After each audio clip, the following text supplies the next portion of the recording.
kind of a lot going on in the shop right now.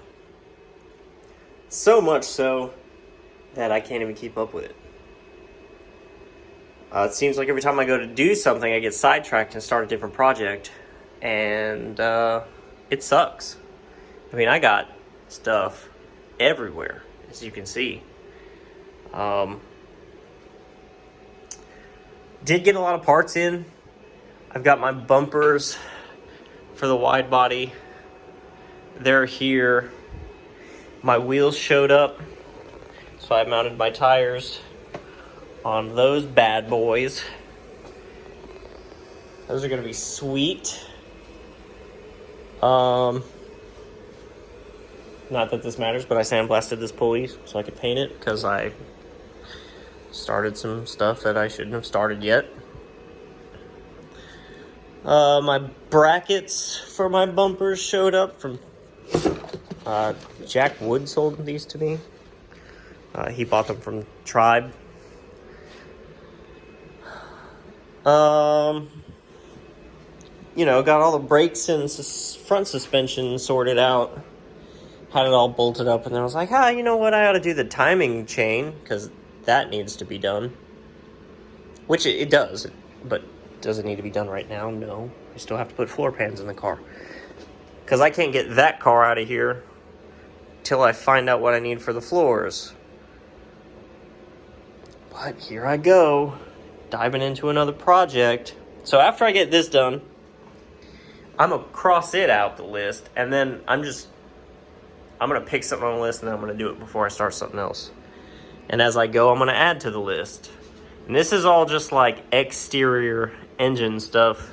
On the other side of the windshield, before I pull it out, I'm going to write down interior stuff like panels, dash parts, floor pans, you know, stuff like that. But check out this timing chain. This dude definitely needs to be replaced. I mean, just look at the tensioner. You can see how the chain has worn into it. Look at those grooves in there. I have a video of me getting this thing running on its own, and you can hear it sounds like absolute garbage.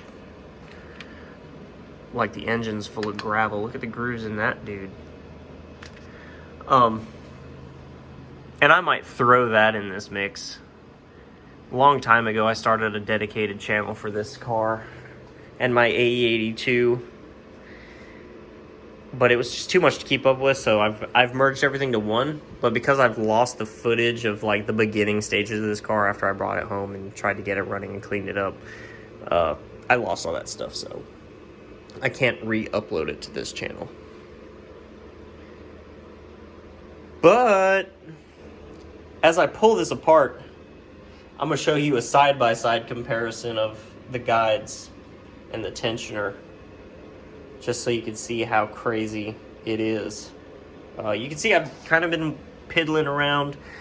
I mean, I need to put my hose clamps on some stuff here and there. I should replace that, but I'm having a hard time finding a lot of these hoses, so I guess I'll wing it. But anyway, new water pump.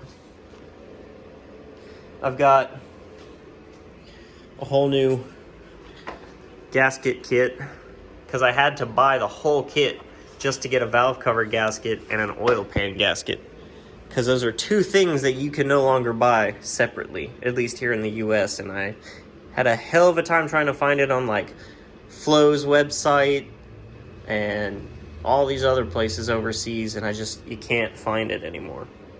So I ended up buying the whole engine gasket kit just for 2 gaskets. So that kind of sucks. And even if this stuff here doesn't fix the noise issue, I have an entire engine laid down over here. And if I put that in it and it still doesn't work, I've got a 4AGE I could put in it if I wanted to. So, couple different options. Realistically, if it all goes south, if I gotta pull this motor out, we're going big. Like, I'll probably beam swap it, honestly. And then the 4A GE can go in this car, even though there's nothing wrong with this car, except I don't drive it and the battery's dead, so I'm charging that. So, not really a whole lot happening this way. But once I get my timing chain and all that sorted, I'm going to start throwing the exterior together, and we can really see it come together, really. Like, I think that's going to be the motivation to really get the ball going on it, is once I see it sitting there with the wide body on it, the wheels on it, and the suspension all fixed up so it's sitting like it should. That's going to be my drive to really get it on the road so I can drive it and break necks.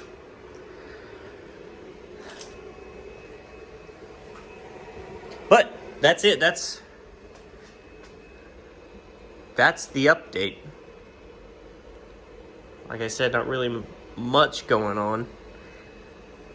And honestly, I wish I could do more video-wise. Like, I'd love to sit here and do a DIY on doing the timing chain.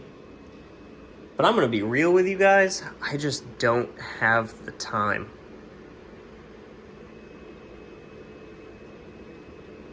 I honestly, I don't even have a computer fast enough to edit these videos. That's why you watch me ramble for 6 minutes, 7 minutes straight. So, if I could edit it, that'd be a completely different story, I think. But why buy a computer when I could buy car parts? Like, for what I paid for these wheels and tires, I could have bought one hell of a computer. But then I couldn't have wheels and tires. At least not badass ones.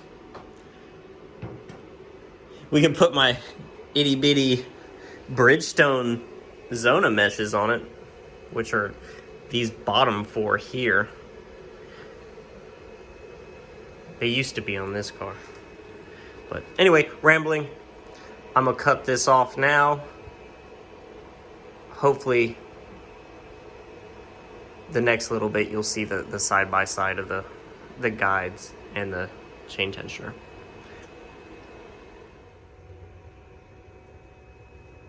Got it all torn apart and cleaned up for the most part. I gotta take some stuff to work tomorrow and clean it up, like the plate that goes in between the cover and the engine. But check out the